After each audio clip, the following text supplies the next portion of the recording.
भगवान का वास हो गया।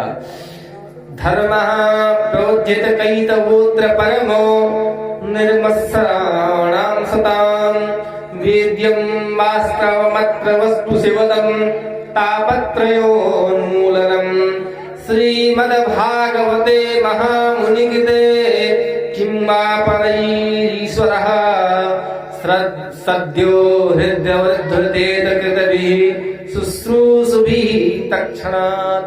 जैसे ही इस भागवत ज्ञान महायज्ञ कथा का श्रवण करने का विचार हमारे हृदय में आया, परम पिता परमात्मा हमारे हृदय में विराजमान हो गए और परमात्मा विराजमान होकर के हमारे हृदय को द्रवित करते हैं और कहते हैं, प्यारे अब तुम भगवान की कथा सुनो, भगवान की भजन करो। जब तुम ऐसा करोगे तो संसार से मुक्ति पाओगे। यही सर आवत अति कठिनाई, राम कृपा बिन आई न जाई। और भगवान तो हमेशा निरंतर प्यारे हमारा रास्ता देखते रहते हैं। भगवान सोचते हैं कि भक्त हमारे समीप आ जाए एक बार। भगवान बार बार कहते हैं, क्या कहते हैं? गोस्वामी जी हमारे कह रहे हैं, सुनिए कि सन्मुख होहि जीव मोहि जब ही हरहु कोटिया घनासहु तब ही। जिस समय कोई भक्त मेरे सन्मुख आ जाता है, उसी क्षण मैं उसके जन्म जन्मांतर के पाप को नष्ट कर देता हूँ। तो हम पापी दुरात्मा व्यक्ति भगवान के शरण में नहीं जाते, भगवान के सम्मुख नहीं होते हैं। होते कैसे हैं जानते हैं? हम मंदिर में गए, चप्पल बाहर निकाल दिया और मंदिर में पहुंचे और भगवान का स्तुति कर रहे हैं, भगवान की तरफ हाथ जोड़े और गाए, त्वमेव माता च पिता। याद आया चप्पल, कहे त्वमेव माता च पिता त्वमेव। और फिर भगवान की तरफ देखा, कहा त्वमेव बंधु, और चप्पल को देखकर कहा च सखा त्वमेव। त्वमेव विद्या द्रविड़ं त्वमेव, त्वमेव सर्वं मम देव देवा। चप्पल की तरफ हाथ जोड़ कर कह रहे हैं, तुम ही मेरे देवता हो महाराज। तो जब मन चप्पल में लगा है भगवान के मंदिर में भी आपका कल्याण कैसे होगा प्यारे? हम तो रोज गाते हैं, क्या? तेरा तुझको अर्पण क्या लागे मेरा, है? लेकिन खाली गाते भर हैं। और जैसे भगवान की आरती खत्म, पैसा निकालना, वह भैया सिक्का ना, 1 रुपए सिक्का लाओ, तो नोट रखा है मेरे जेबी में, सिक्का नाए है महाराज। अब तेरा तुझको अर्पण क्या लागे मेरा में सिक्का सिक्का भगवान के और नोट नोट हमार, है? बोली बाकी बिहारी लाल की। अब तेरा तुझको अर्पण जानते कैसे होगा? देखिए, एक कंपनी, एक मैनेजर, एक व्यक्ति था, एक सेठ जी थे और उनकी कंपनी में खूब घाटा लग रहा था। लेकिन क्या हुआ, एक महात्मा आए, महात्मा ने कहा, ऐसी कथा चल रही थी, गुरु जी आए, कथा सुनाए। बेचारे सेठ जी आए, गुरु जी बड़ी दुख की बात है, मेरे कंपनी में घाटा लग रहा है, बड़ी दिक्कत है, कुछ उपाय बताइए। गुरु जी ने कहा, बेटा ऐसा है कि आज से कंपनी तुम मेरे नाम कर दो, हैं? और तुम कर्मचारी बन जाओ। अब तुम कर्मचारी बन करके काम करो, अब घाटा और मुनाफा मेरा है। भाई कंपनी मेरी, घाटा होगा तो मेरा होगा, मुनाफा होगा तो मेरा। तुम तो केवल नौकर हो, तुमको तनख्वाह से मतलब है, तनख्वाह में। कंपनी चलने लगी, मैनेजर बनकर के काम करने लगे, खूब मेहनत करें, क्योंकि कंपनी मालिक और मैनेजर में अंतर होता है। मालिक बन के मन कहेगा तब काम करेंगे, और मैनेजर बनेंगे तो 8 घंटा ड्यूटी पर ड्यूटी देना है। 1 मिनट लेट आए तो मालिक डांट देगा, तनख्वाह कट जाएगी है? तो इस अपने कंपनी का मालिक भगवान को बना दीजिए। जो आपकी कंपनी है, लड़के बच्चे घर खेत कुलिया गाय भैंस, इसका मालिक परमात्मा है, आज से भगवान है। इसमें घाटा हो मुनाफा हो मेरा कोई मतलब नहीं। अब इसमें जो आय हो व्यय हो इसमें कोई मतलब नहीं। मैं तो नौकर हूँ और मुझे तनख्वाह से मतलब है? लेकिन तनख्वाह के रूप में पूरा न चट गई जाओ भैया। तनख्वाह जितना आपका हक है उतना लीजिए। अब आपके कंपनी में घाटा क्या हो रहा है, मुनाफा क्या हो रहा है, ये मालिक जानेगा, उसकी सरदर्दी है। आपका काम है कि हम ड्यूटी करेंगे। तब इस प्रकार जो है भगवान का भजन करिए। प्रभु ये गाय आपकी, ये भैंस आपका, दूध आपके लिए निकालना है, अब बेचना मुझे आपके लिए, पैसा आएगा तो आपका घर चलेगा। मेरा कुछ है नहीं, ये आपके बच्चे, आपकी ये जो है बीबी, आपका बच्चा, आपका माँ, आपका बाप, आपका घर, आपका परिवार, मेरा कुछ नहीं है। जो काम कर रहे हैं सब आपका कर रहे हैं। इसमें से मैं अपने जीवन यापन के लिए इतना खर्चा सैलरी ले रहा हूँ। लेकिन अब कहते हैं कि उसमें आप करना क्या है कि कुछ पैसा उसमें से जितना आप सैलरी ले रहे हैं उसका 10वां हिस्सा निकालिए। आपकी सैलरी का 10वां हिस्सा मालिक के लिए निकालिए, उसको रखते जाइए, जमा करते जाइए, और संत महात्मा को, किसी योग ब्राह्मण को, गुरु को दान करिए।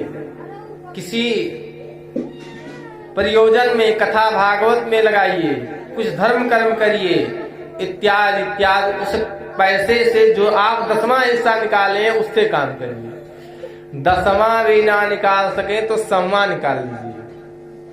कम से कम 100 रुपया में से 1 रुपया तो निकाल सकते हैं। अगर 100 में से 10 नहीं निकाल सकते तो 1 तो निकाल ही लीजिए।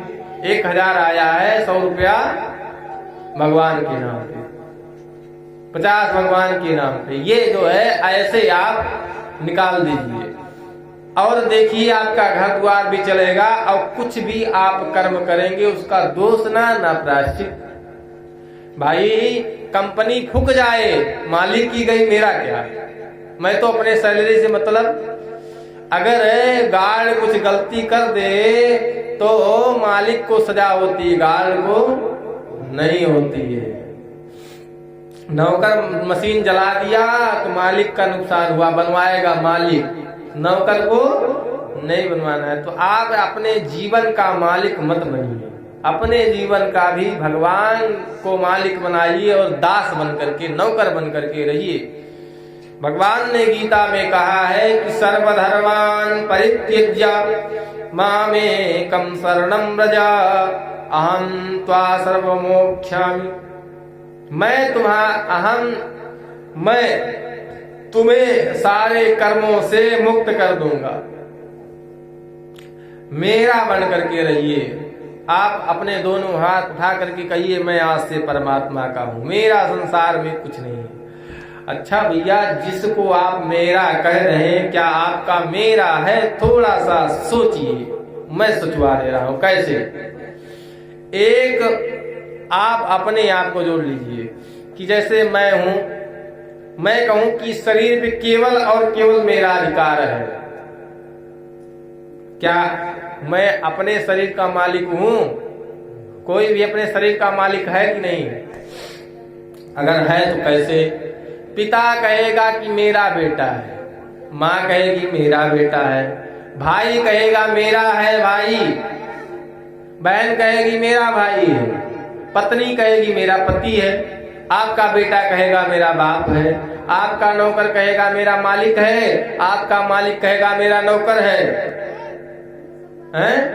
आपके ब्राह्मण देवता कहेंगे मेरे जजमान हैं, आपके शरीर में जू खटमल इत्यादि कहेंगे मेरा भोजन है। आप अब सोचिए कितने लोग के हैं, आप अकेले कैसे अपने आप को अपना बना लीजिए। अब ये पंचायती भवन लेकर के आप सोचे कि मेरा एक छत्र राज है, तो इस शरीर पे भी आपका एकाधिकार नहीं है। तो संसार में आपका क्या अवध है? जिस शरीर का आप अहम भरते हैं वह शरीर भी आपका नहीं है, तो दूसरा क्या है? कुछ नहीं है प्यारे। जिस पे आप अपना मानते हैं वो भी आपका नहीं है। संसार से जब जाएंगे तो कुछ आपके साथ नहीं जाएगा, केवल जाएगा तो जो किया गया धर्म कार्य है, जो अप्रत्यक्ष है वही जाएगा। कैसे जाएगा उसका उदाहरण, लोग आजकल नास्तिक बहुत हो गए हैं। कहते हैं कि धर्म कार्य करने के बाद कौन देखा है कि हमको मिलेगा। ये बताइए कि आप विदेश चले जाइए, दुबई जो गया हो, पैसा कैसे भेजता है? लेकर के आता है? नहीं आता। वहां दिनार चलती है, दिनार वहां के बैंक में डाला जाता है, यहाँ आपके बैंक में शो हो जाता, भैया इतना रुपया आपके अकाउंट में आ गया, है कि नहीं? वहां से पैसा लेकर व्यक्ति नहीं आता है, वहां लगाता है, यहाँ आपके अकाउंट में जमा हो गया। यहाँ जो कथा सुन रहे हैं, पूजा कर रहे हैं, वो आपके अकाउंट में वहां भारत में जमा हो रहा है। भैया यही धर्म कर्म है। ऐसे जैसे आप मोबाइल में पैसा डलाने जाते हैं, आप उसको पैसा दिए और आपके मोबाइल में डाल दिया, क्या नोट पड़ती मोबाइल में? नहीं पड़ता। इसी प्रकार जब आप धर्म करेंगे तो दान करेंगे, कथा सुनेंगे, तो जो है उसका जो पुण्य होगा वो जमा हो जाएगा। कहाँ जमा होगा? स्वर्ग में। और फल क्या मिलेगा? आप स्वर्ग जाएंगे तो वहां आपको सुख मिलेगा। और जब पुण्य क्षीण होगा तो फिर मृत्यु लोक में आना पड़ेगा। और अगर भगवान के हो गए, भगवान का जब भजन किए तो आप भगवान के हो जाएंगे, फिर वापस नहीं आना है। धर्म कर्म करेंगे तो उसका फल मिलेगा, आपको स्वर्ग मिलेगा और स्वर्ग में आनंद मिलेगा। और क्षीणे पुण्य मर्त लोकम विसंति, जैसे आप कमा के रखे हैं, गड्डी अकाउंट में है 2-4 लाख, आप गए स्विट्जरलैंड घूमने, स्विट्जरलैंड में 5 स्टार होटल, आप एटीएम लगाइए, पैसा निकालिए, खटाखट सेवाएं चल रही हैं। नौकर को आप फोन करिए, जो कहिए हाजिर, मिठाई मेवा मिष्ठान पकवान, 2-4 दास दासियां घूम रहे हैं। और जैसे अकाउंट खाली, वहां से धक्का मार करके बाहर, महाराज तुम्हारे पास अब पैसा नहीं, चलो। लोग कहते हैं स्वर्ग किसी ने देखा है? इसी प्रकार देखा जाता है। जब अकाउंट खाली तो वहां से मार करके बाहर, महाराज निकलो निकलो, गेट मैन आएगा, जो आपकी सेवा कर रहा तो वही हाथ पकड़ कर बाहर कर देगा, तुम्हारे पास पैसा नहीं है, अब तुम्हें यहाँ सेवा नहीं मिलेगी। इसी प्रकार जब धर्म कर्म करेंगे तो ये पैसा वहां जमा होगा, और धर्म कर्म वाला पैसा वहां चलता है, वहां ये पैसा नहीं चलता है। तब वहां जाएंगे तो वहां सेवा होगी। और यदि भगवान का हो जाएंगे, जैसा बताया मैंने कि सब कुछ तेरा तुझको अर्पण क्या लागे मेरा, तब फिर कुछ भी करिए, लेकिन मन में भावना भगवान की रहे। जैसे आप भैंस चराने जा रहे हैं तो ये याद रहे कि भैंस मेरी नहीं है, ये तो भगवान की है, राम की है, श्याम की भैंस है, मेरी तो नहीं है। दूध बेच रहे हैं तो मेरा नहीं है दूध, ये तो मैं बेच रहा हूं, ये भगवान के लिए। ये भावना हो जाए, यही साधु। जैसे लोग प्याज में मिट्टी मिला के देते हैं। बोलिए बाके बिहारी लाल की। इस प्रकार जो है भगवान का भजन करेंगे तो आपका कल्याण होगा। यही कथा है। और कथा का क्या कहती है?